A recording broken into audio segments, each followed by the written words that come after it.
Hello, guys. How are you? Thank you for being here. So, great. It shows something to me. If I found right now, this, I'm just trying to find the right one. The one up here. It is. So here it is. I'm looking for you guys just to for a start of this story about my experience in a Thailand monastery. It was in a jungle temple, one of the many one that I was literally researching around the world during my religious tour, revisiting the researching the holy places around the world of different religion. But again, my feeling of being always returning like back home would be the returning to a Thailand in Southeast Asia, Thailand in Indonesia specifically, guys, and all that region, including Indochina and Myanmar. And again, my my thing in connection with through the previous life with literally Thai monastery would be literally directly toward the most strict monk called Thai monk level that is called the jungle monks. When you're translating literally from Dutanga, it's called the term on Thailand in the religious movement of Thailand. It's called Dutanga monks. So Dutanga monks, literally, guys, here it is, some of the example that there would be a lonely people living in the jungle or staying in a modern time. It turns to be later on from just lonely people living in the jungle and trying to survive, eating whatever they found. Later on would turn to a term having a jungle temple with the small isolated cottages, just few people in the old temple. Let's say the temple could be just 3 people at least, and as well living outside of the big city. I mean, any city in Thailand, I mean, if you call it a city, it could be at least 2 million, from 2 millions to 20 million of people, right? Like 20 millions was, I mean, 10 years ago was 20 million of people in Bangkok, then was at 2 millions 10 years ago. Again, Chiang Mai, the North Province, like cultural center of Thailand. And as well, my base used to be at Chiang Mai, and that's from Chiang Mai. I would go to do my as well volunteer good karma work with orphans as well, joining the education of the school project in monastery of North, directly on a golden triangle in because it's a huge province, Chiang Mai, really huge province, like how to say, like one state, just Chiang Mai province, a Golden Triangle region is huge, like one state in United States, let's call it like that, and like one country in Europe, and um, literally it take you if you take a train, guys. It take you like 2 days to reach to that little temple. Just again, if you go from Bangkok to Chiang Mai, you would need with the train or bus like overnight ride. Probably takes 12 hours to 18 hours. With the train, it's more like 18 hours. But then, plus, you need to reach out to that other place in that province that is at least 5 to 8 hours with another transport. So, yes, it takes you 2 days when you land in Thailand, in Bangkok. It takes you 2 days to reach your point where you stay on near the border of the triangle, from starting from a city called Fang that would take you to the north of that directly point of the golden triangle, May Soi, I think. Sorry if I pronounce wrongly. As well, another point, Mehon Song, and then uh, further on the east side that will take you to Chiang Rai, and further along towards almost the border with, on directly on the river, with the border with Laos, and a capital city directly on the border, that the river is a border between Thailand and the capital city of the Laos. Amazing Laos, again, great time there. I mean, like I'm repeating, my past life karma is really bringing me back to this region and all this region that used to be like many kingdoms and as well as so many languages. Bravo, James. James just joined. Thank you for confirming that you're on the right place to talk with me and share the experiences or just the wishes or past life deja vus, James. Great. You're convinced that you were a monk in the past life. That I knew from a childhood. I didn't need the movies, I didn't need the stories or novels. I just knew before I started to read. And as well, I have impression as well that my daughter was also, and she's having the same impression. She was feeling very safe. Again, it doesn't mean that if I have a great feeling for one country, that this same country will be good for me and for my daughter, because we have just as a soul spirit, we have a separate part, right? Separate karma to deal with in this on the planet Earth in this specific life. Again, it just happened that we both like I was taking her in her high school period, gymnasium period, high school, however you call it. Literally as a young teenager, she would go with me like all summer break, like 2 3 months, and we would revisit many religious holy places around the planet Earth, and was really a great time, the best time for us as well, for um, um, just leaning on each other, two girls, right, on a travel. And it was a perfect experience, the most happiest time, like my daughter would say, that literally now as adults, we are not anymore. She's independent and of course I'm doing my things, and literally it seems like that spirit is gone, that spirit of unity, of the sisterhood, not just mother and daughter, sisterhood, wandering on this spiritual safari, visiting the holy places, will never be the same. I hope maybe in future if she find the time to we can do it again. I hope that is not the last time in this life. Again, guys, uh, we return back to the story. So I'm talking about the north, directly about Golden Triangle, north province of Chiang Mai, the first point where I have, when the first time I landed, eventually it was suggested from my mentor of my spiritual doctor and mentor of the gemology lessons and crystallotherapy, the famous lady that was a mentor of Princess Diana. Interesting, because tonight I was watching some episode of Crown that were showing up the Diana divorce. Interesting that I mentioned today 2 times. And literally, this lady, she told me, you should go to the north because I know that you're going to stay there. And she was a psychic, hypersensible like me, and she was connected to me because always as a professor, when she was giving me some crystals to study the crystals, she wouldn't be amazed with the rest of the students. She would literally tell me like, wow, you have the same feeling for the stones and you have the same reaction on the stone like me. You will be a hypersensible. And yes, that's the confirming as well when you have this lesson and testing with the crystals.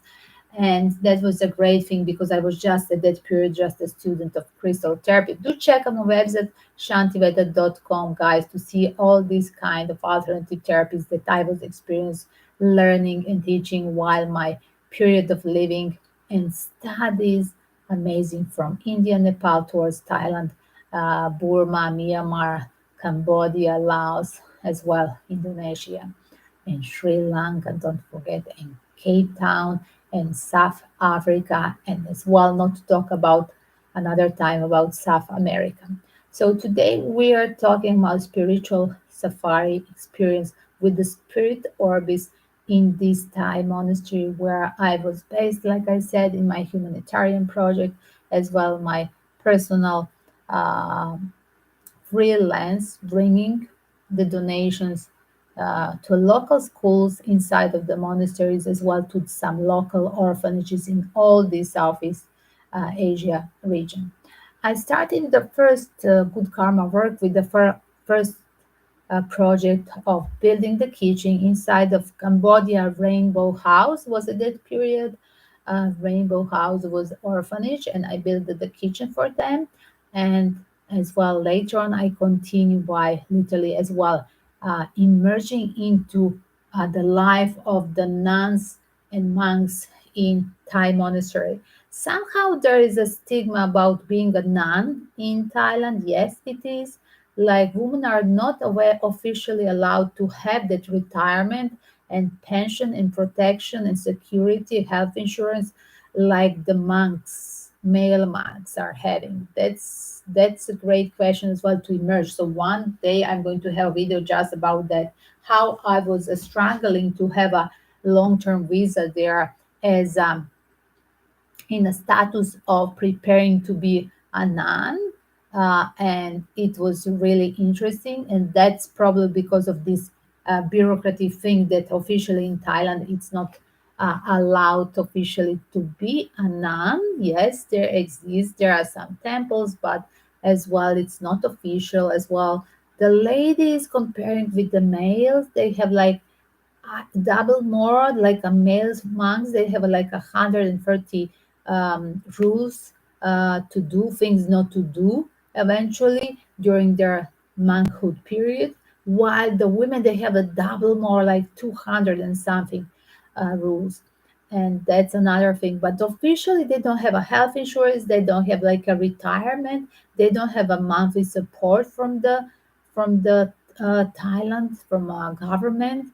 So females like are like invisible. They exist, but they're invisible eventually in the in a religious sphere. Even if there is a daring female, but they are having their own resources from a very rich families, from their family support. Uh, and literally they have just made literally almost illegal, or not almost, it's illegal because officially they do not exist. There is in the middle of Bangkok that uh, just a female based female register first female monastery just for females, because in Thailand it's like forbidden official just to have a female as a nun. As well, these ladies are insisting they don't dress white or pink, like let's say in a cross in the neighborhood in Myanmar, they dress in lovely pink color, while the monk are there in Bordeaux, like in Tibet and Nepal, they are in dark uh, red wine color, Bordeaux color. In Thailand, the monks are dressed in this mustard mustard color. If they are these Dutanga jungle monks, where I was supporting their program, being strict and eating just one time per day, early morning. And as well, the rest of the one that you see usually in tourist areas, the in orange, these are the just like just not the same level of the monks comparing with the street problem that we were having in the jungle temples. In Orange, they eat two times. Like they have a cool life, almost like I don't want to be offended, like to offend somebody. I'm respectable, but again, comparing with the jungle Dutanga monks that they eat only one time per day, the and as well they're living outside of the city. Literally the monks in orange, they're just doing the daily thing, almost like they're in the middle of the Bangkok, in the middle of the touristic area, even down on the south on the islands, and they're even in the full moon island Kopangan as well. They're eating two times per day. They still can eat till 12 o'clock. They can even start the lunch at 12 and finish almost at 1, like just like if they are so flexible, depending from a rule of the uh, boss, chief monk of that monastery. Another thing, again, we go back to the story about the spirit orbs. I was as well going out of the funk where I was based in one beautiful temple where I'm always welcome to return as well. I'm volunteering there in the school when I'm back there. And literally, there is always a place waiting for me. My stuff, literally, my things are there as well left.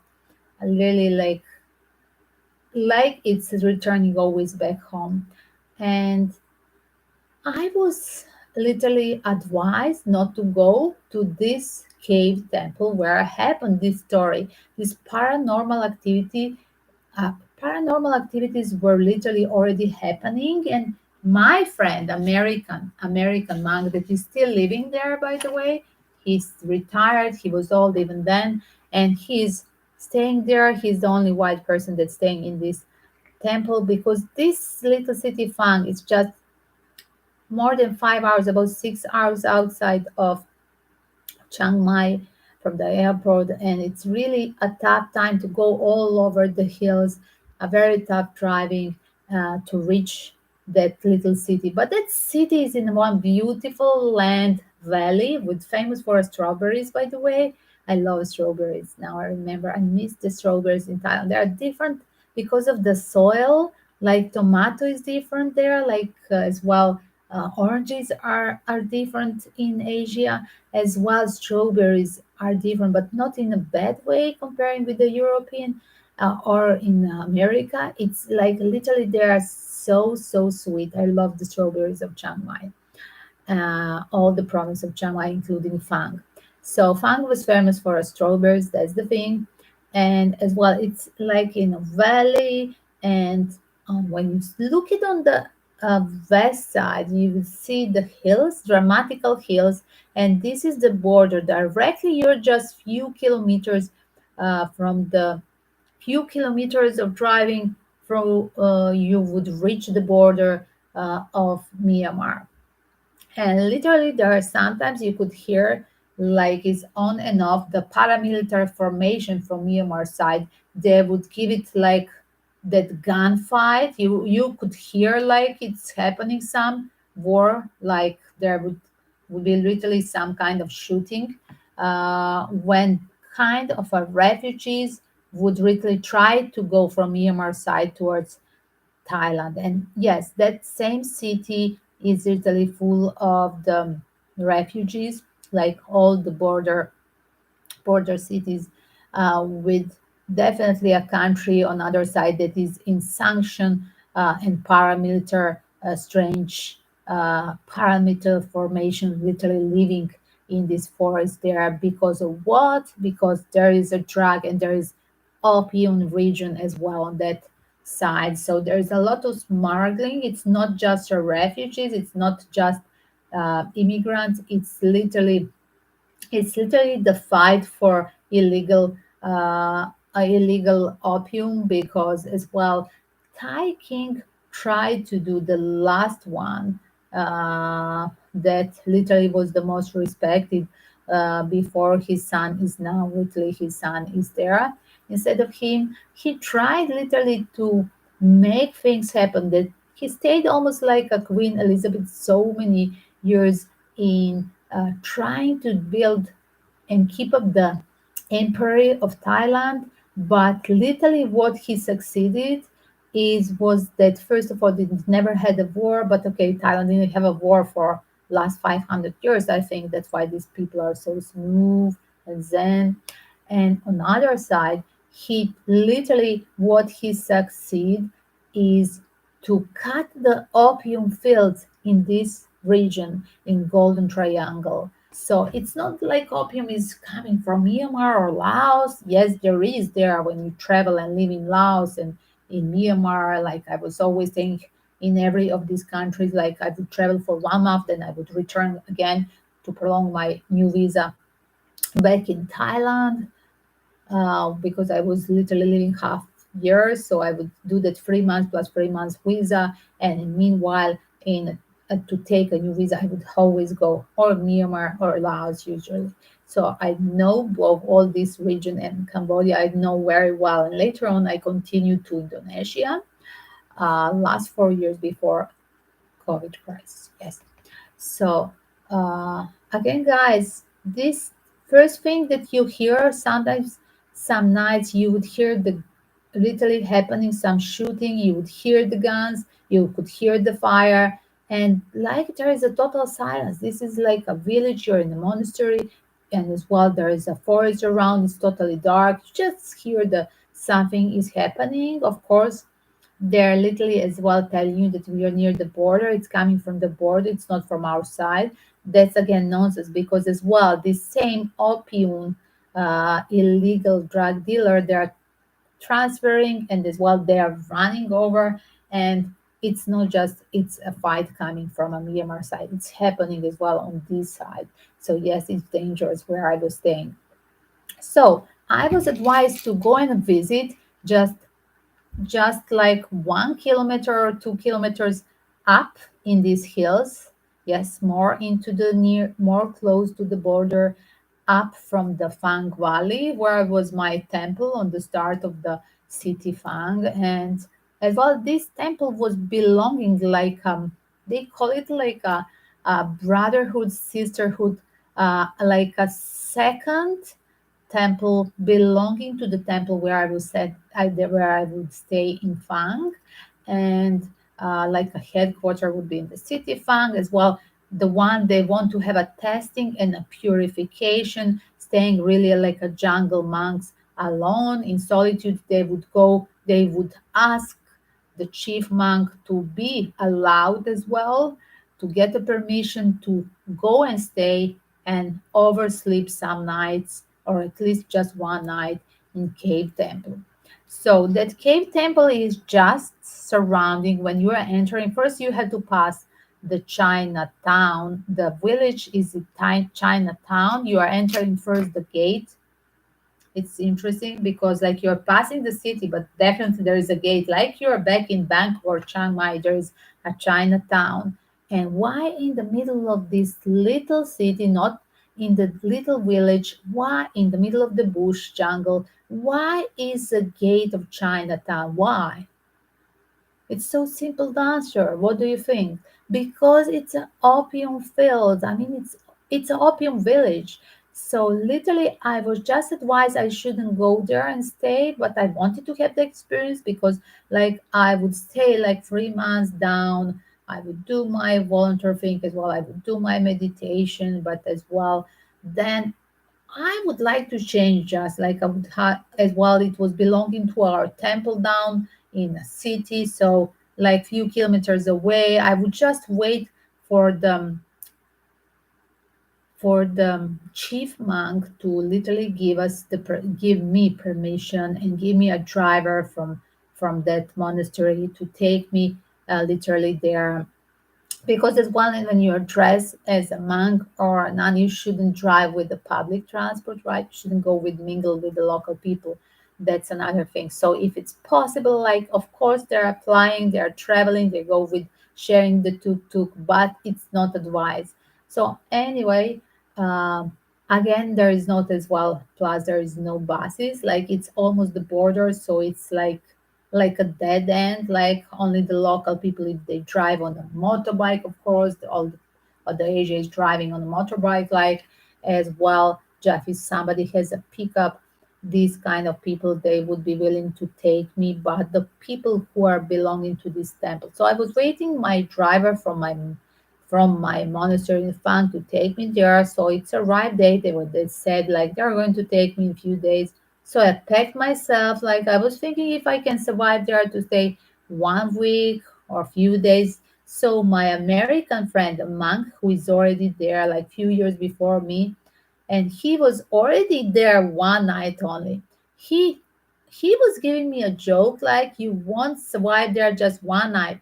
And some people they don't stay over the night. They call you in the middle of the night and they ask us to come with the car to literally they're scared to stay over the night. And I said like, wow, just give me a break. Like I was traveling everywhere alone. Like I was in such a dangerous countries like in the middle of Central Africa. Like I don't think like I'm going to be scared. But guys, wait, I was really scared like never before. So yes, what he was telling me, like I was thinking because he's coming from Los Angeles, and I thought like he's a soft guy just coming from a big city, like okay, like I said, like, wow, he was used to a shopping center in Los Angeles.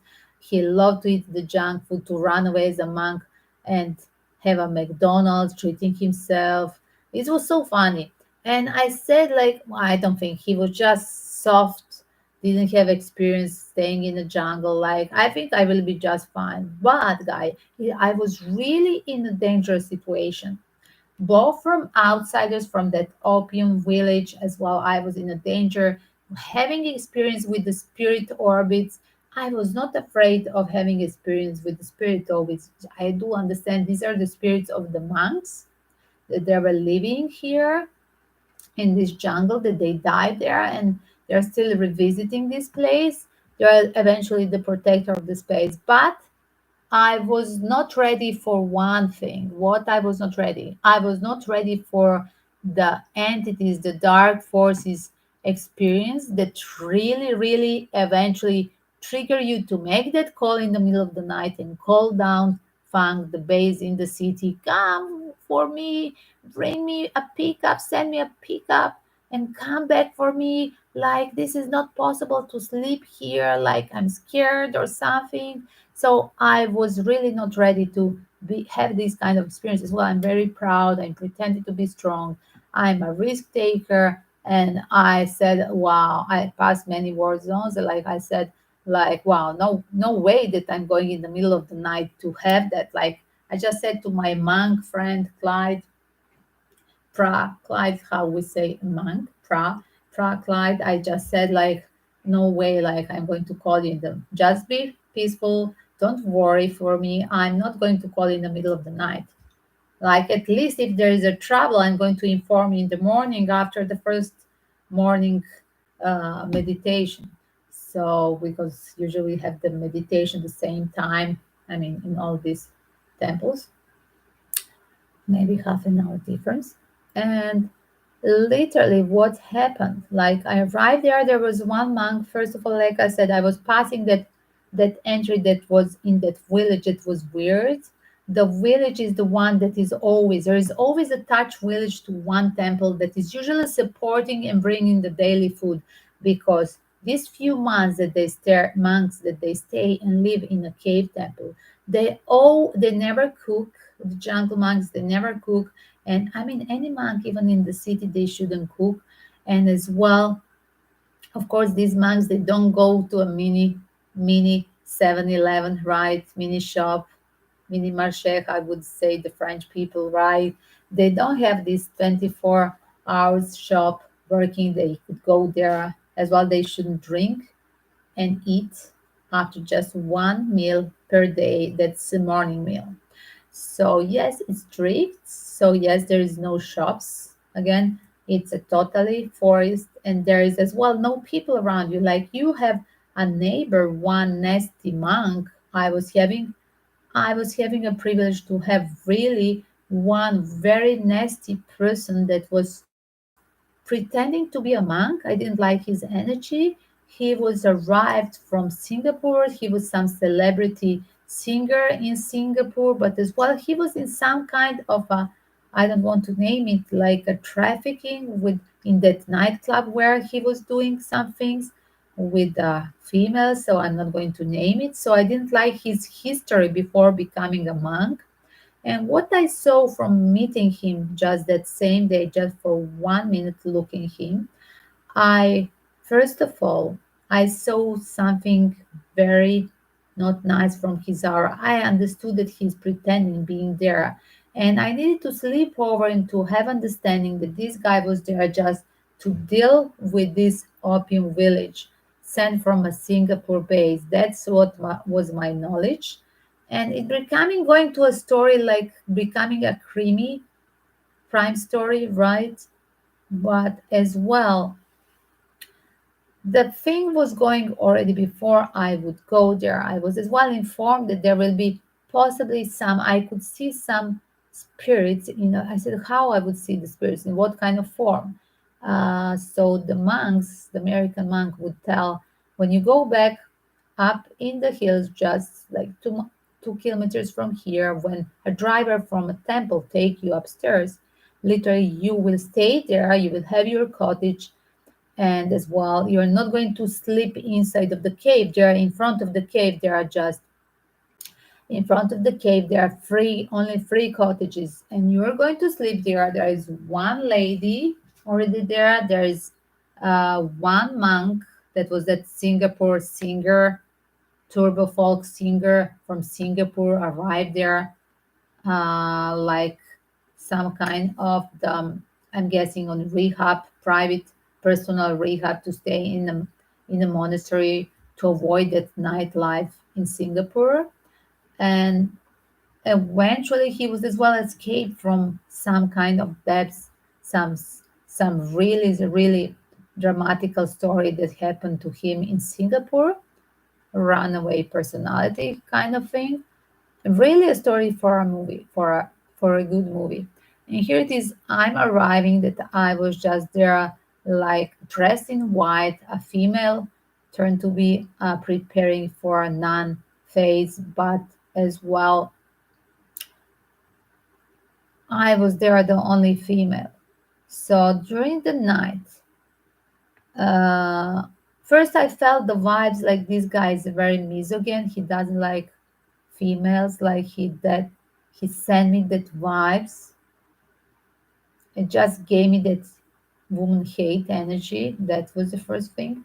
Another thing, like I understood that I'm not wanted, not just that misogyn thing, that like I'm not supposed to be there. Because he asked me what he asked me. We arrived in the morning and he asked me, like, will you go afternoon before the sun sets? When is your driving? When is your driver coming back for you? And I said, I'm here to stay 7 days. I was supposed to. I said to my temple in a base in the city that I'm going to stay 3 days. But because he pushed me, I said on purpose I'm going to stay here 7 days. Like who cares? Like I got the cottage. The cottage is given from the city headquarter of this temple. Like who are you to ask me when I'm going to leave? This is first rude. You don't ask the people when are you going to leave. And as well, it's not your house. This is not your private property. I understood that. I didn't say it, but I understood that question like I'm not welcome there. As well, so they gave me that cottage. First of all, I was having that last cottage at the end. Hello. Thank you, Sidra.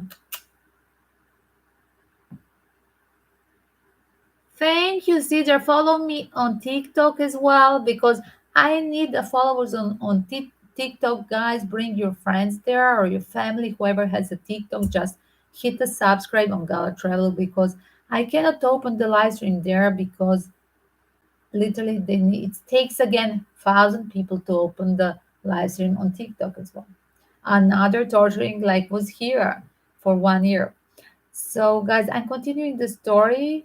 Hello, Cedar joined the story from my experience in the jungle temple. So here it is. Like I'm arriving to the temple. I pass the opium village, that's small gate like a Chinatown, but just simple village in the middle of the jungle. And that was weird. The first red flag, like why I'm having a gate there? Why I have there at the China gate? Then I didn't know the story about opium. I know that opium was before, but the literally that king that was still living, he died some 5 years ago. That same king was the one who was literally he prohibited all opium fields inside of Thailand, so they could exist only on Myanmar side and on the Laos side, and they could send as well their own goods, like illegally through the border and through the forest they could send. So the opium would literally return to Thailand from that way, from the Silky Road that eventually coming from Tibet all over the west side of Laos and crossing and going down directly on the Golden Triangle thing, crossing down to this province where I am. Just check up on the map, guys. I'm still not. I didn't learn to share the screen. I wish I shared the screen to explain you where I was. Just check up Chiang Mai province and Phang and Golden Triangle to see that how it's just close. Just it's on the border with Myanmar side as well, and up a little bit on the north. It's the Golden Triangle. That border varies on three sides: Laos, Myanmar, and down it's Thailand. So what's happening? So first of all, in the jungle, it's earlier the good night. So in down in the valley, in a big city, it would be usually the even by the sea in Thailand on the islands.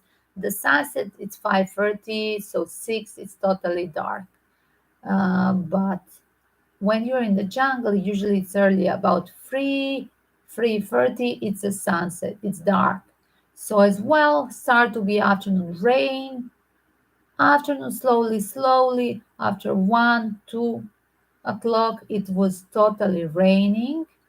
So the first it was raining, so I couldn't stand outside of my cottage to still be on meditation before the first mosquitoes, right? Before total darkness, before mosquitoes start to bite, I was be still outside on my little porch because every monk, it's called kuti, the cottage of the monk. In Thailand, it's called kuti, the simple word.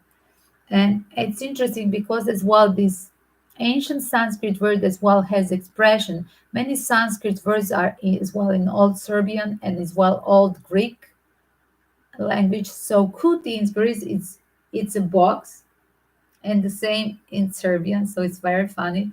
And like kuti, it's like a box, like a little, like a container. Let's say container, modern word, container house, like it's a cottage. It's just one room inside. There is a small bathroom just for a need of modern, of like 2020s, right? 2010. I'm talking about 2010 about. So there is inside one small shower and like that, uh, literally that traditional Asian toilet, just that toilet, and just a water, just a basket, big basket, huge basket, black basket with the water, where you have a source of the water so you can make a shower with one basket over you. As well, this water you can splash down on this Asian style toilet, where you have to go down, right? There is no seat, right? And that's the room for the toilet. So yes, that's a first class monastery because you have your own bathroom. And even if it's a cold water, of course, there is no electricity there. It's a jungle temple. So you just have that water supply inside. You have your pee pee spot right inside of this little toilet, like that's 1 meter and one, like a square meter, something like that. And then the rest, because they are the perfect measures by literally Dutanga monks, Dutanga style Thai monks, they have literally a measures for the cottage. So the founder of the Dutanga monks, I'm having still here his photo. I'm going to show you 1 second. I'm bringing it from another room from a library. If I can see.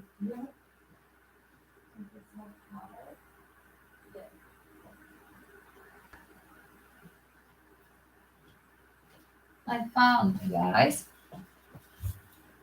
So here it is. So here it is, the founder. Wow, I have under. I put it on the top of other. So here it is, the founder of the Dutanga monks. Yes, so he was the one who was making this, having a vision, making this, guys, literally the Thai style movement of, again, founder of the Vipassana meditation as well, of all these measures, how the monks could have, how many prohibitions, rules they would have, the nuns separate the monks, and how much as well would be that space, living meditation space, like a monk cell, that's called kuti. Oh, this is really a dusty now. I'm going to sneeze. Sorry if I sneeze. This is because I bring in the things from the library, and there's a lot of dust on my books. Sorry, guys. Phew, I'm going to start with sneezing. And literally, Dutanga monks, like they have you that everybody has that same size cottage that is like one small room where it's only one small place, like let's say for one person bed. It's there's no bed, you sleep on the floor, but like I said, like a size of one bed, and you're sleeping on the floor, and then the rest is one small place next to the bathroom that is a square meter, and one more square meter where you leave your, where it's the entry of the door, right? As well, you leave your things, right? Your backpackers, whatever you have.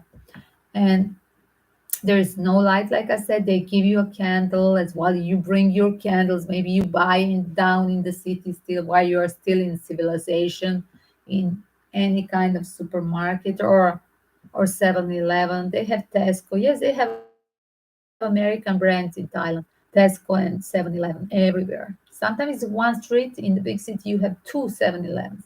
That's what my little girl, my little daughter, noticed when she was first time in Thailand. Look at, in the same street, we in our street we have two 7-Elevens. And as well, guys, so back in the jungle, like I said, this is outside of small city, again in the jungle on the border with Myanmar. In the night, it's starting the shooting later on, but we are still not going there. So I'm telling you a little bit of everything. So about 3:30 started that huge rain. Like I said, after 2 o'clock, a small rain. I couldn't. I was still a little bit on the porch because still there is no mosquitoes as well. There is rain, but it's becoming as well wet, humidity as well, dark, because it was so dark, close the clouds. I didn't have a sun, definitely staying that night and the day tomorrow. And did I survive 7 days? Of course not, because there is a scary story happening that same night. But I didn't call, I was brave enough, I didn't call Monk Clyde, my friend, American monk, and I didn't call the driver from the monastery. I didn't call them in the middle of the night. I was brave enough, guys. Sorry, guys, I'm still feeling itchy from the dust from the painting. And again, is it a stable connection? I hope. Are you hearing me? It's connection okay? Because just showing like losing, dropping. Because of Black Friday must be YouTube as well. It's a YouTube thing. It's a big pressure on the internet. So guys, here it is getting dark. It's just a 3 p.m. And as well, I don't have internet, right? No Wi-Fi internet. Yes, no internet. There is no electricity, so there is no Wi-Fi signal. Right. I have a smooth Wi-Fi signal down in a city, in Fang, 2 kilometers down in the city. A best ever fast internet. Really, I was always having in any temple in the jungle, I would have a nice internet. But this is extremely conditioned. This is a jungle cave temple with no electricity. So you're informed that there will be no, there is one solar panel that this Singapore guy installed, like he make a donation panel for electricity, like give me a break, a panel to be in contact with the drug dealer to have a recharger. Yes, that was his donation for the temple, for the monastery, not the books. And so he put that point one small, just one stripe like this. Yes, like this frame of the picture. The smallest solar panel ever he put there, and like this was his donation for this cave temple. So nobody is sleeping in the cave. The cave are full with the ornaments of the founder of this jungle monk that was staying, the first person who stayed and died inside of the cave. As well, there is a saying, because this is a temple that is very old, that there is a lot of monks who died here living there, that their spirits are in spirit, literally in a light balls, are literally seen if you make with the real quality camera, if you make photos at any time of a day or a night, you would see eventually the spirits. So that's why I put just one illustration. Again, my photo albums are on old Mac computer. So on this HP where I was just writing 2 years ago my PhD, like I don't have on this new computer during the lockdown. I was not traveling. This is a stories from my period, like living there before, like more than last 15 years ago. But I mean, I was living there about 12 years Thailand plus like 4 years later Indonesian region, all the islands Indonesia. And literally guys, uh, as well, sometimes I show up in the live stream and sometimes we have a guest, American American friend monk that is still living. He's a member, officially now the member of this temple. He's a great retired guy, smiley guy, and he's a great guest to be here. He was the last winter when I opened, started to do the live stream here on YouTube. He joined once. It was a cool to have him for a guest. And then I was just remembering taking out the photos from old computer, and I was in that live stream showing the photos. That was interesting. So maybe you can find that if you Google the guest Thai monk and Galak traveler, maybe it will show up some live stream that was a long time ago from last winter. And again, guys, like I said, like I have to call him again to be a guest. That would be cool. As well, guys, it's interesting because as well now it's passing like a period of it's great to talk. I was remembering to talk about not because of paranormal activities. This is again connected to a team that literally in the mid of November there is that beautiful Lois. Uh,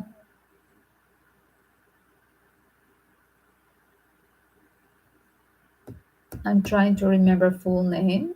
It's stuck now. Loic Raton. Loic Raton would be expression. Yes, Loic Raton. Had to be a perfect accent for that. Loic Raton Festival, beautiful festival where you make your wish on a piece of candle and put the candle on a banana leaf or lotus leaf and just floating and leave it on the river and like redress to a spirit to make to a divine energy to make your wish come true. It's great one as well. They make these rice balloons up in the air, another evocation, another addressing to divine energy to make your wish. Two things you can do.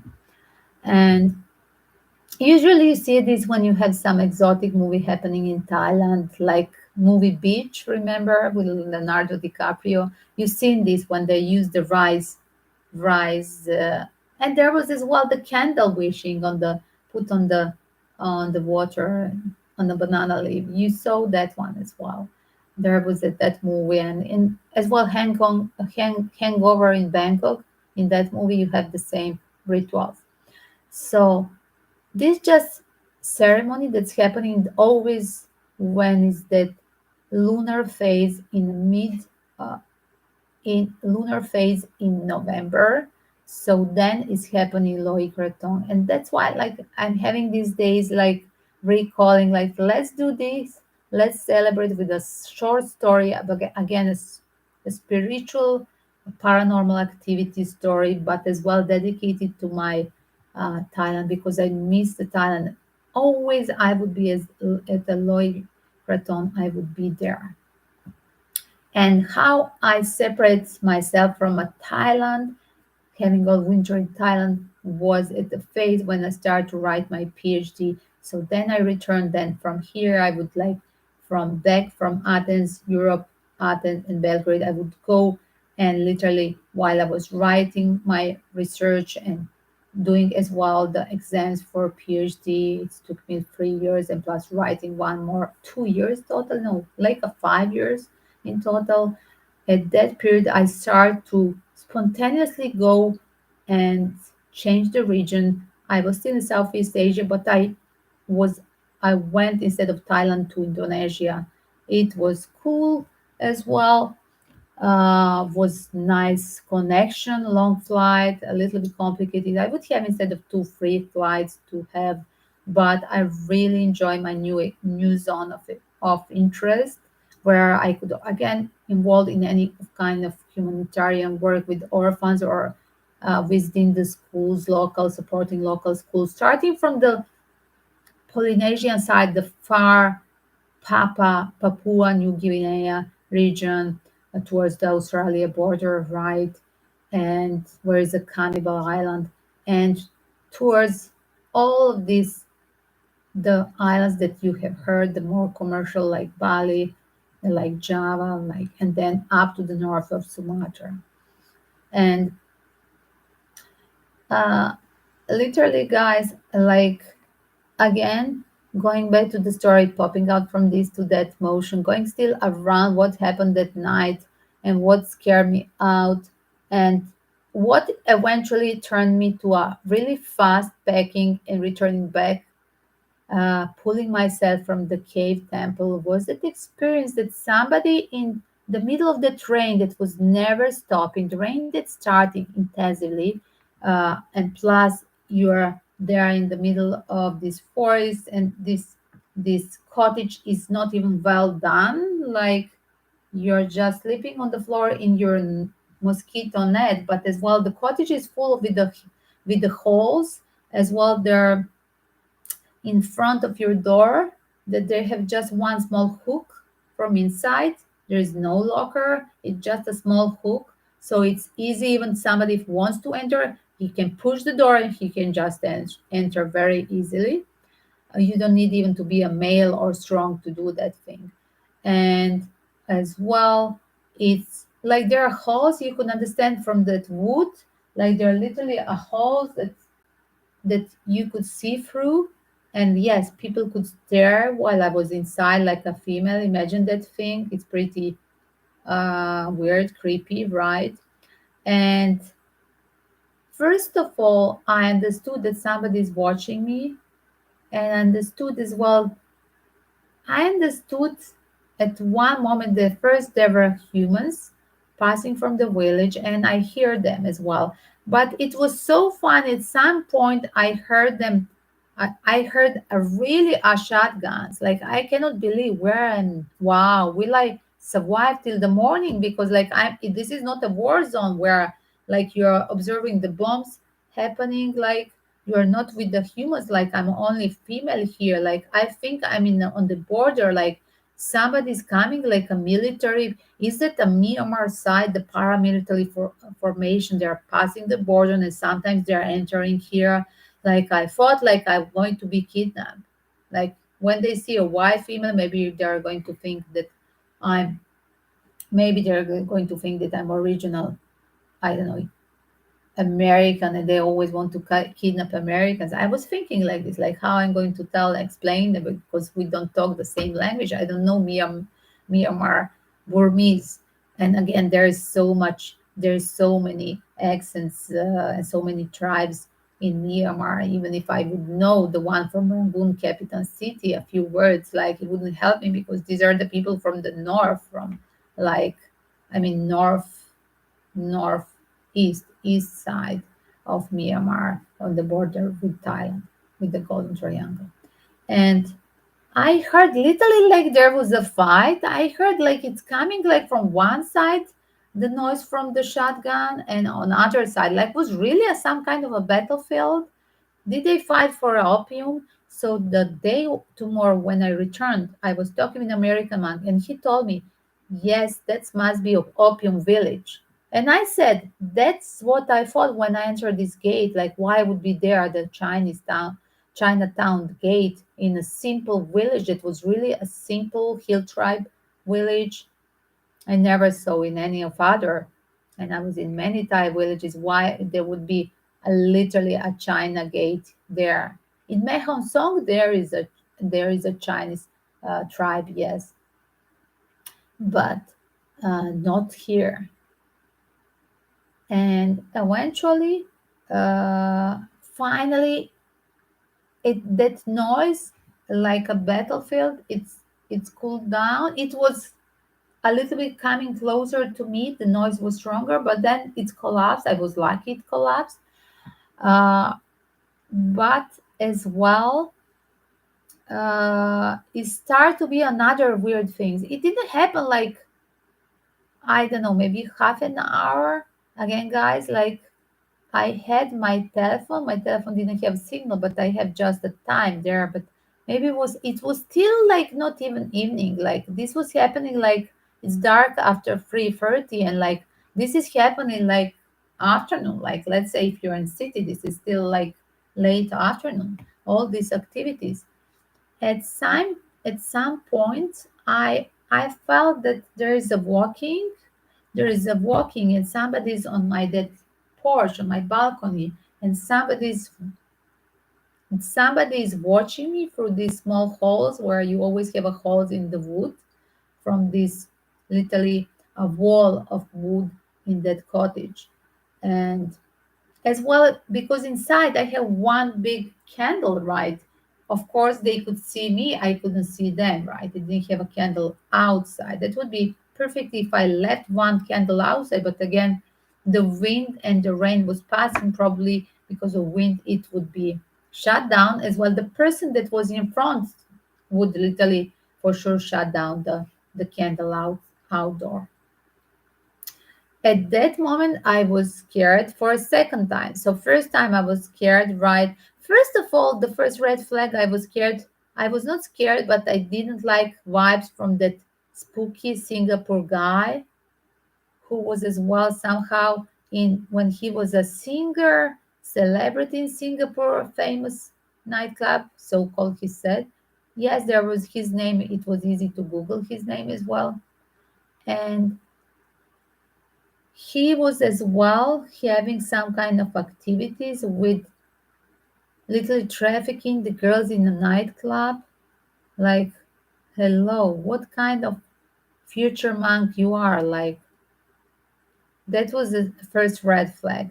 And then second red flag, but that thing warned me, American monk, like this guy was having a rough life.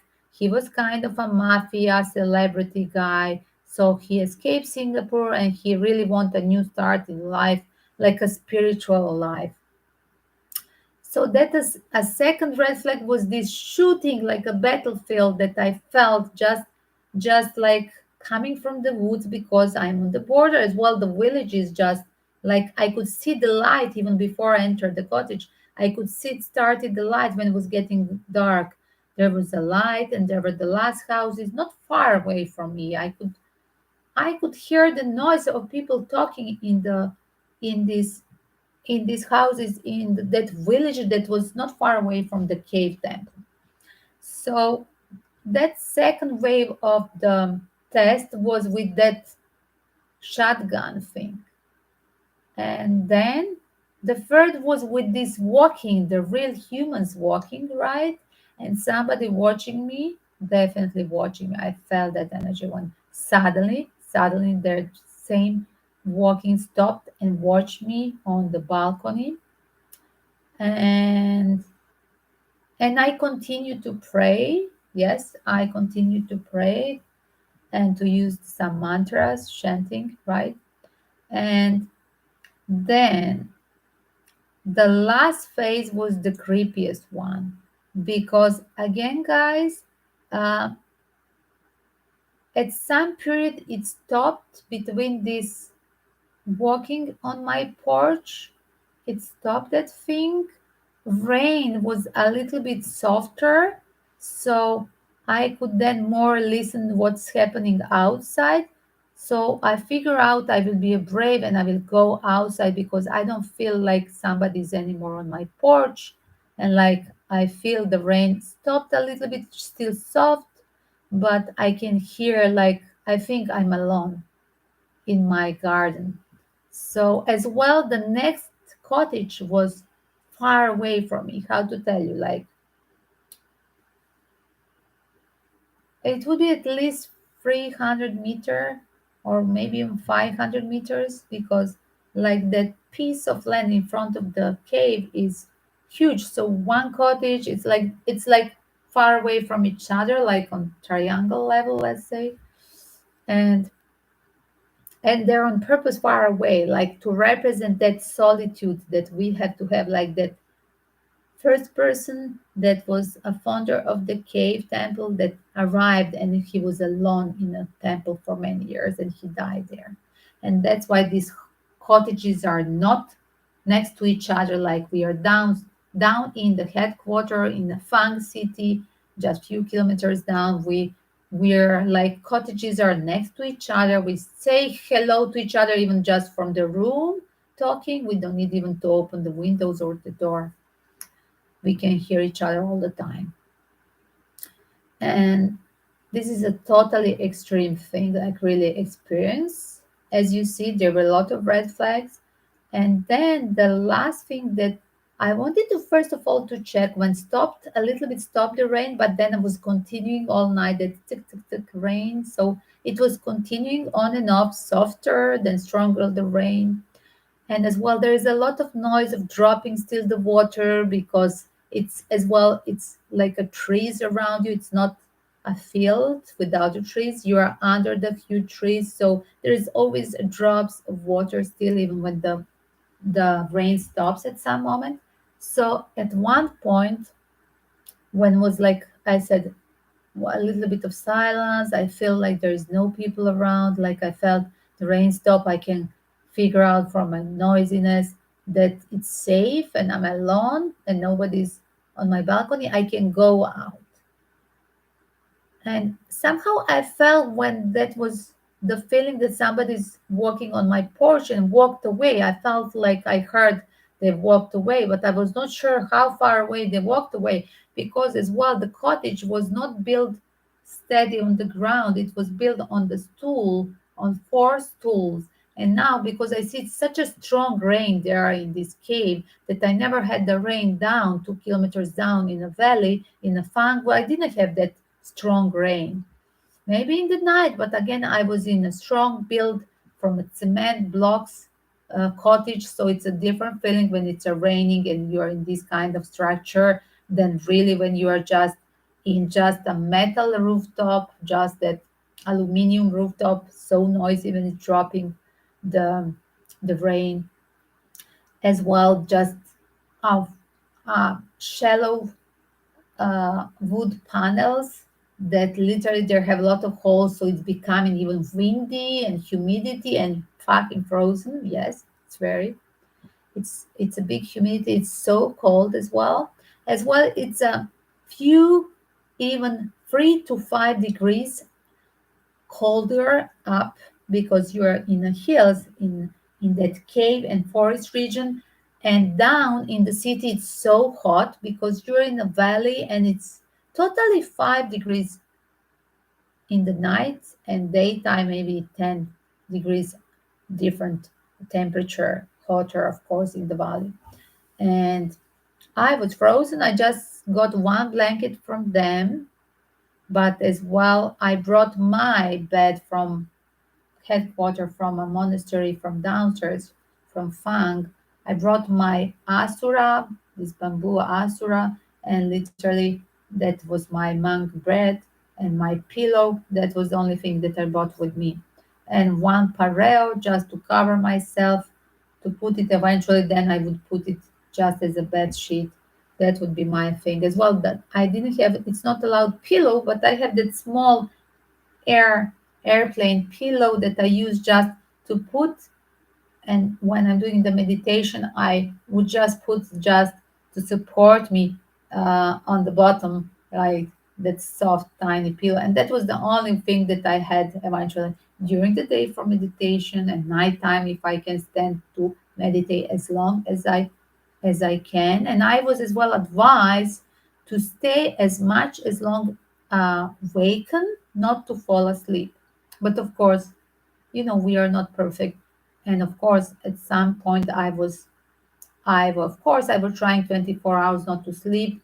But of course, as well, I was having a collapsing, and I would sleep just in that sitting position. And at one point when I went outside, like it's that silence, it stopped a little bit to rain.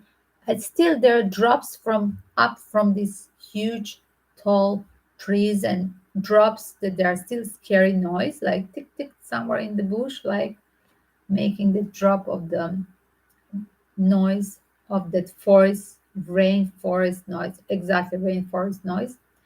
And at that period I saw floating from the cave, watching on my right side, would be the cave temple, and on my left side down would be literally on my porch would be down that village, because as well it's getting dark, as well they don't have electricity. I didn't see much activities after that.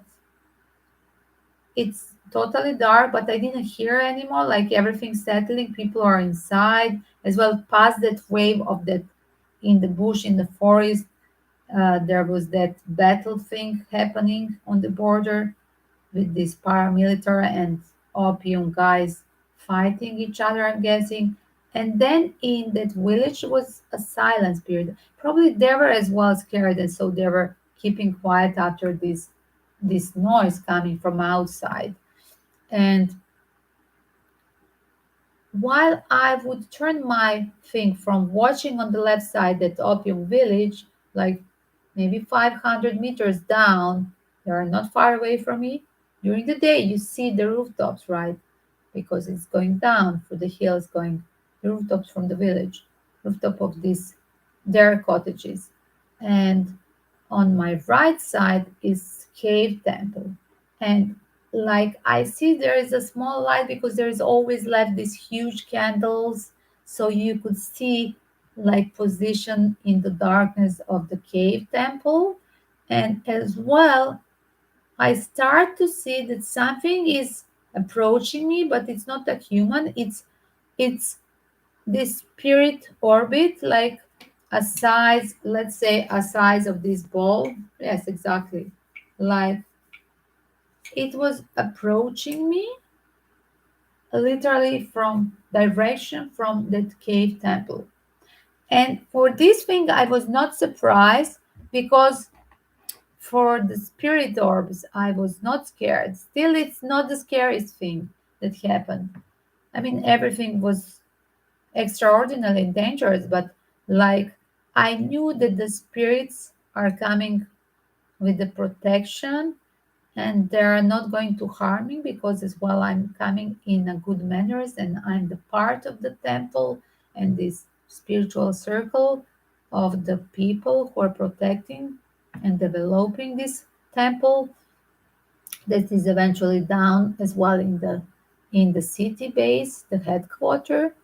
And I knew that I was protected. And even if I didn't know the name of this founder of this cave temple, I didn't know I knew the story, but I didn't know the full name as well. This was a person. There was like no photography of that person. Like I just felt the energy that that person is coming with that spirit balls, and they told me that sometimes you could have these spirit balls and you can try to make a photos.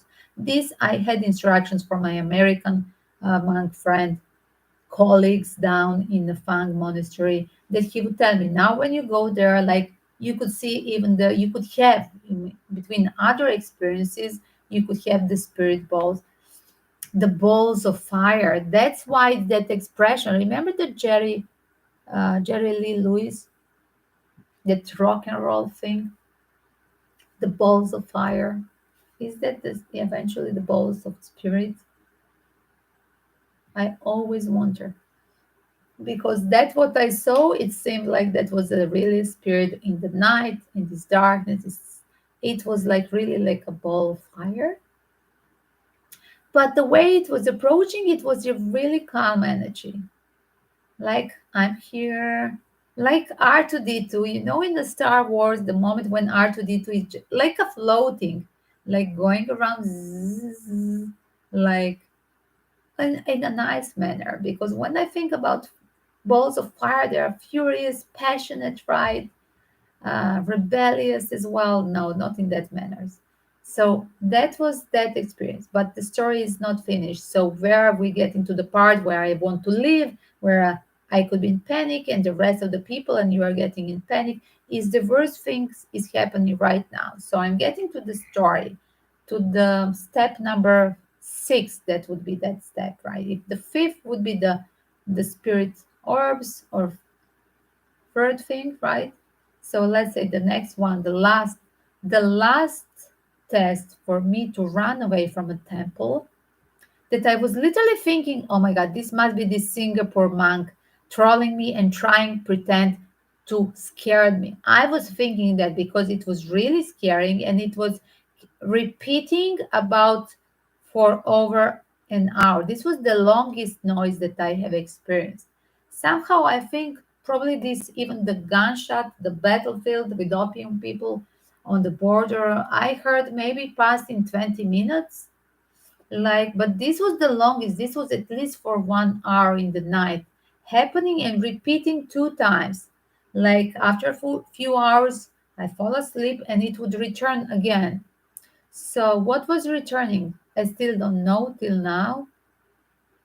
As well, it was very late, and as well I was literally, I have to admit, I was scared to go out to check what was happening because the noise was specifically coming not from the porch. That would be logical, like it was the first time when I told you the people would come for sure from the village, or I was even not sure, I was thinking even the Singapore guy is coming to sneak and stalk me to watch if I'm doing the meditation or something, because he said we are going to check if you're okay or even if you're practicing, like. And I was thinking this guy is really checking me, but eventually he's a perverse guy who is pretending he's checking if I'm meditating. He's just checking the female when you're inside, like you're, it's hot inside when you close the cottage, there's no windows as well, there's just a door during the daytime for fresh air, and you feel humidity. Of course you undress yourself, you're just in one, just how to say, like a underwear, like with bretel, just like what to say, like, but definitely you are not anymore totally covered, so they have to watch, they can see a little bit of your shoulders and things, you're a little bit naked, right?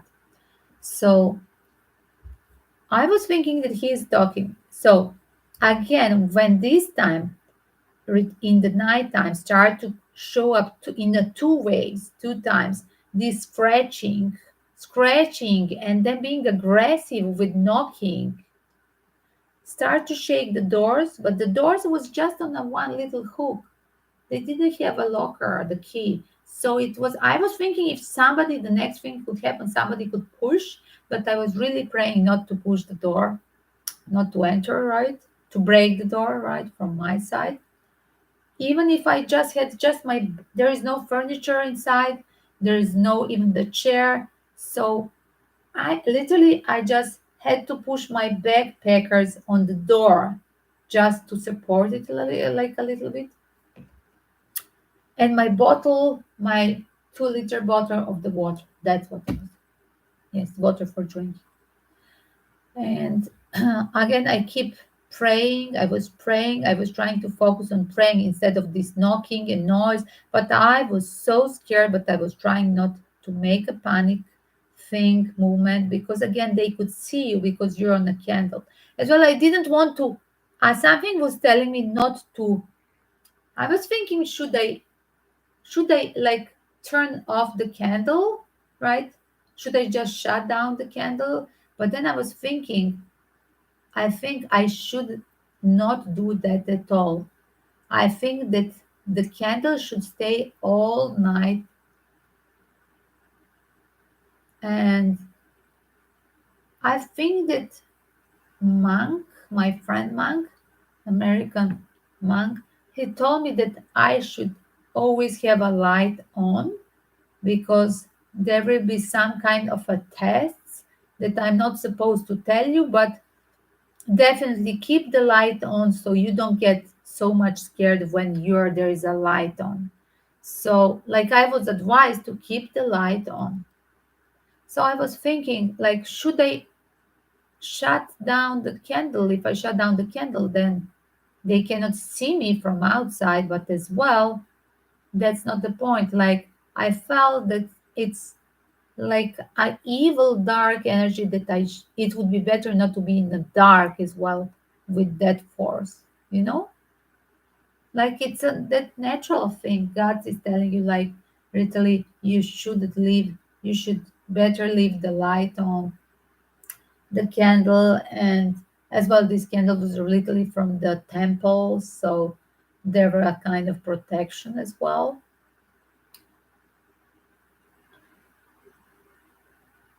Exactly, exactly. Let your light shine in the darkness. Exactly. And then why this becomes scary? Because it was not like you could feel.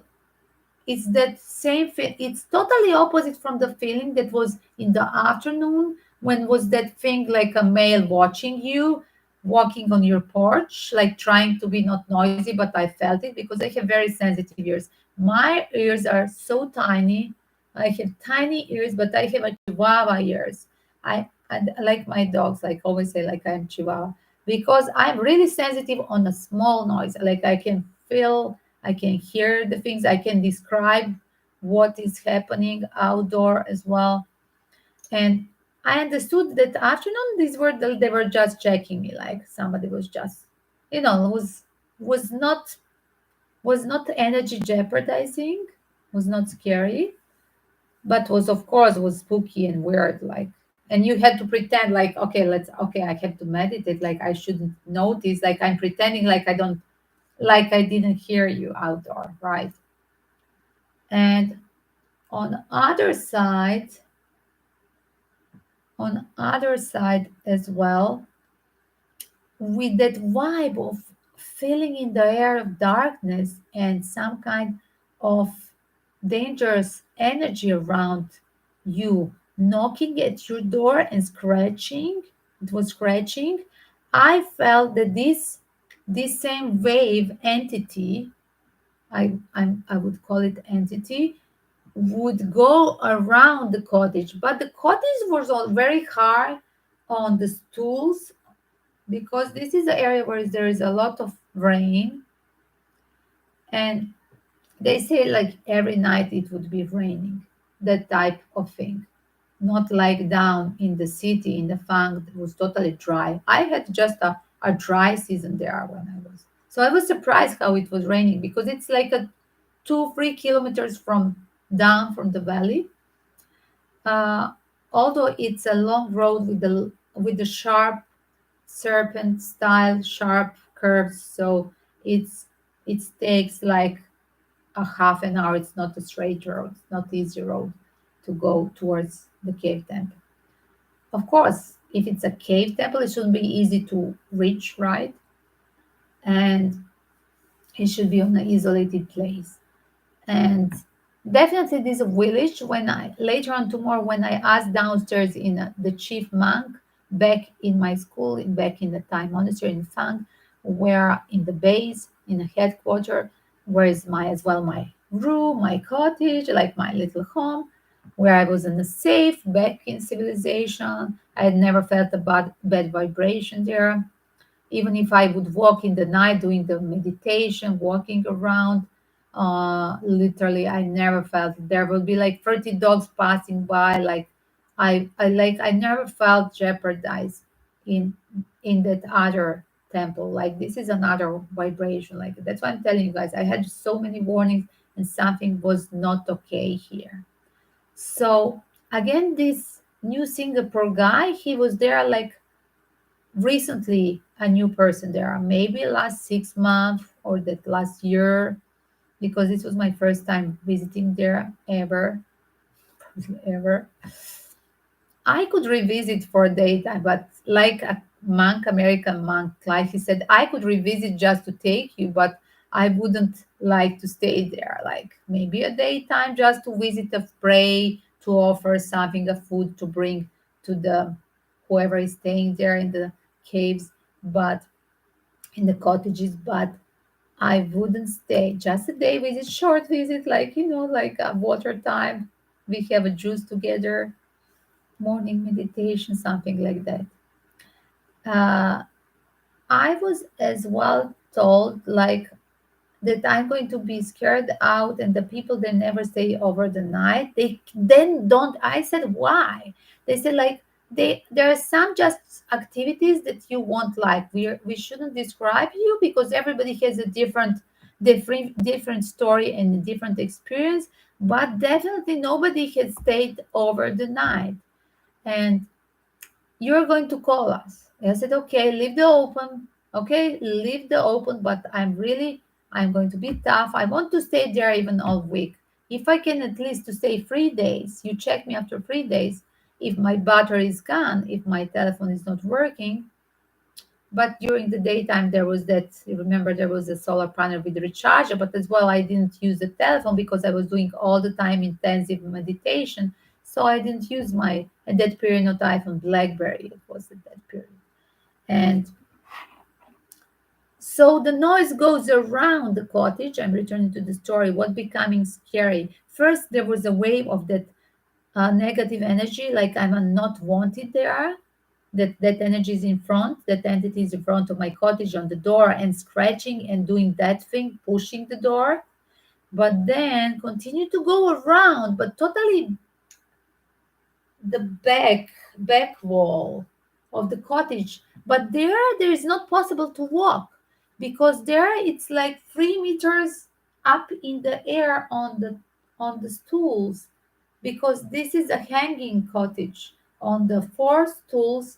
Because of the possible big rain passing that area, there are all three cottages. There is only three cottages in the cave temple, and then there is just a cave, and all the cottages are literally built on a four stool, support, like, let's say support like this, right? Correct.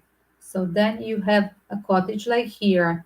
So how is possible that somebody is coming here and scratching my walls, because it's 3 meters high down, and the door is here and only the small porch is here on this side, right? On this side. So after that, it's closed and it's not possible, nobody to walk. It's just tall, it's 3 meters high, and like literally, and from entry as well, it takes a long stairs because it's as well somehow, like I said, it's up, and plus going like it's going down hills. So it's getting tall. So it's not possible somebody can scratch my this wall or that wall, or neither even this wall. I can understand that somebody is walking here and scratching and pushing the door, but I don't understand how would be somebody here. It's not logical because it's 3 meter high, and that's why we are coming now to a conclusion that this is a paranormal activities. But from the entity that was not a spirit ball, so yes, this spirit ball's story turned to a having plus extra story that is turning to a paranormal activity nightmare story. Because I was aware, I was thinking, I remember when I was entering, because I like to check what is under the cottage. I checked and I remember there were like high tolls because of the snake. I like to check uh, uh, under the cottage, right?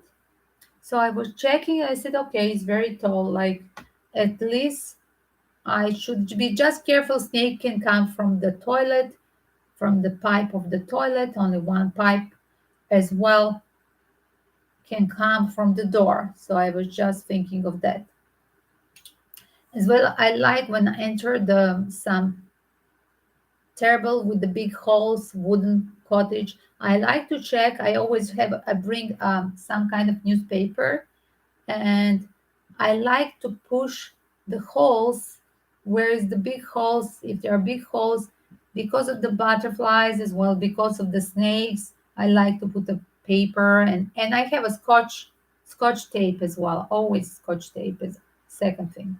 So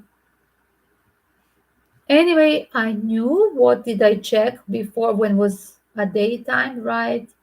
And I was feeling safe. But now, when this thing is coming and scratching, and two times very aggressively, this entity energy that was literally didn't want me there, was really not nice. Like it was not that she want me to go out. It was like she want me to as well.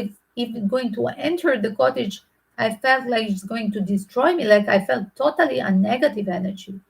And literally, guys, I felt like, okay, this is not irrational because it's now walking around, it's floating on three walls, definitely in three walls, it's just floating. It's not possible somebody to come And then I was thinking, if it's really coming, this Singapore uh, perverse guy, like I said, if he's coming to check me, I would see in the morning the steps because the rain was stopping and it was just a small drops till the morning. And somehow, guys, in the morning I go out when I hear chanting sign from the bell as well, from my cave temple point, right? Whereas as well in front of that is a kitchen as well.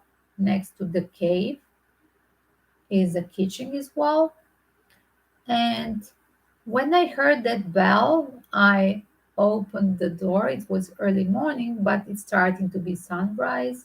You hear the people talking in the village. It's maybe 4:30 to 5, but as well people, the village people, they wake early because as well they were sleeping, like I'm guessing from 3:34. I mean, okay, they were listening this gunshot till maybe 6 o'clock, but I'm guessing that they were sleeping from 6 o'clock till 4 in the morning. So every all the village is awake, and you hear the people talking and the children. You hear the female as well, like you hear the family voices activities, because that's my left direction, and the right side is the temple and the kitchen, right? Cave and the kitchen, and these another two cottages. Whereas one lady that was assistant of the Singapore guy, that was just a simple Thai woman helping him. She was not a nun. She was just staying in another cottage, but she was cooking for him. That was another thing. And like he is like kind of a saint. That was another hilarious thing, like why he needed assistant, because it's not a modest to be that any kind of a monk should be. So that was not a nice as well from his side, because he brought this assistant with him. And plus it's a female. That's spooky, because how the monk in jungle could stay alone, not with the female. Correct. Correct. So that's another red flag about that Singapore guy. And I don't have a water now. I'm losing my voice. So in the morning I go, but I didn't go directly to a cave. When I open the door, I hear there is a sunrise slowly, slowly. It's still a dawn, but still you see it's not anymore dark. As well, there is as well light in the kitchen point next to the cave. There is a light from the cave, and there is a light from the still from the kitchen. So yes, the people are gathering there. I mean, these two people, person, Singapore monk, and this lady. And of course, I am the next one to come there. But what did I do? The first thing, I'm on my porch. I'm still not going down. But as well, I just wait. I didn't left towards the kitchen.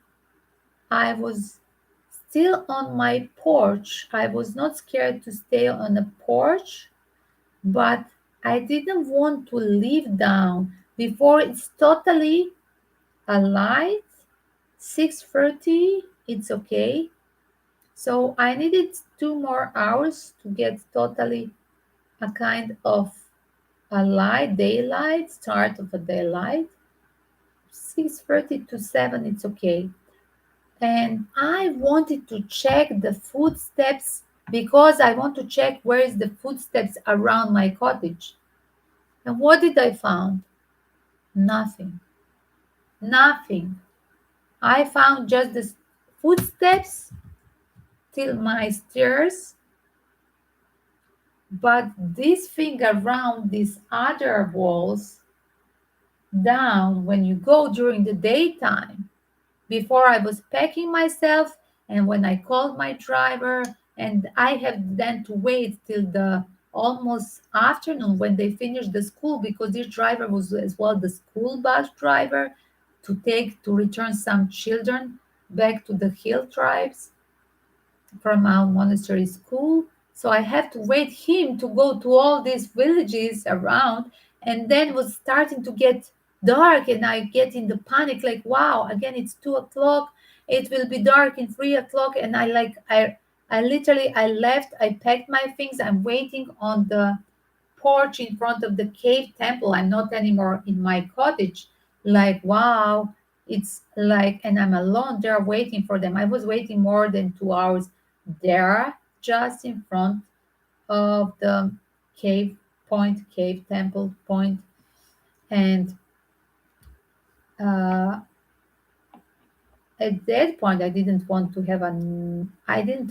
be left there. I was really praying that the driver will come for me and pick me up, and I'm going back to my home, to my cottage back in the Thai temple down in the city.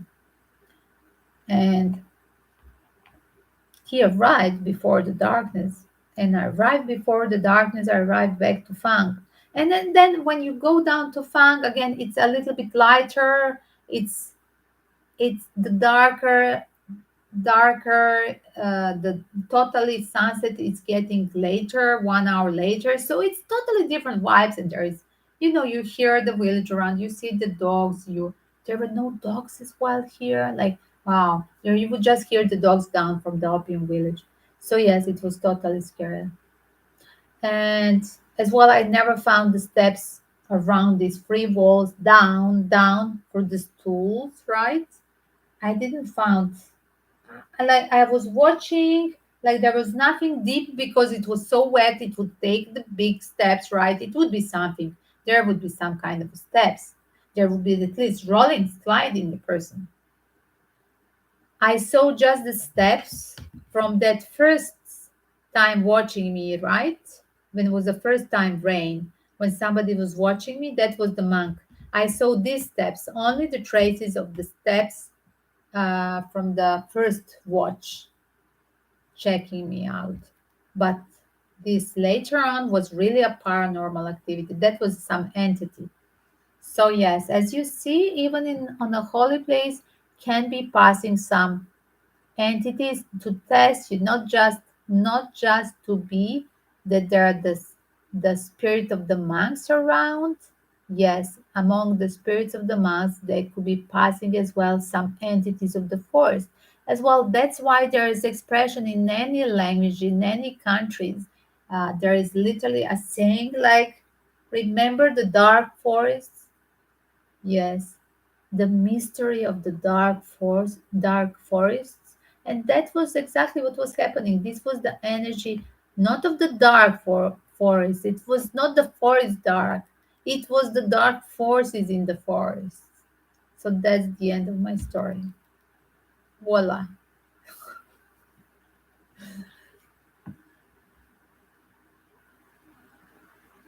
As well, when after 3 months I returned back to Athens, to Europe.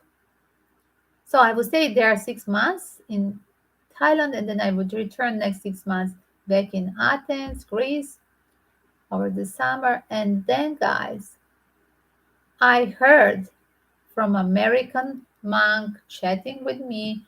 I heard that this cave temple was shut down after 1 month of me leaving because that Singapore guy was kind of arrested or something, or he ran away. So, yes, that was the story. This was confirmation that I said that that guy is definitely there, was there on the cover. I think that he was literally doing some kind of illegal opium drug dealing thing for the Singapore thing. And this was a big thing. I'm sure it's even big now to talk about. Yes, indeed. And he was just having a camouflage with this monk story there. But this is not a good karma, like do this. But again, guys, this guy, again, the story. Remember, the same guy was as well doing a lot of things in the Singapore with this human trafficking. Like, hello, like, what kind of? He was already having a lot of bad karma with a lot of people, right? Even before doing this thing, whatever he was doing there in Thailand, in our little city. So that's the end of the story, guys. Experience for my spooky cave temple in Thailand. May the force be with you guys.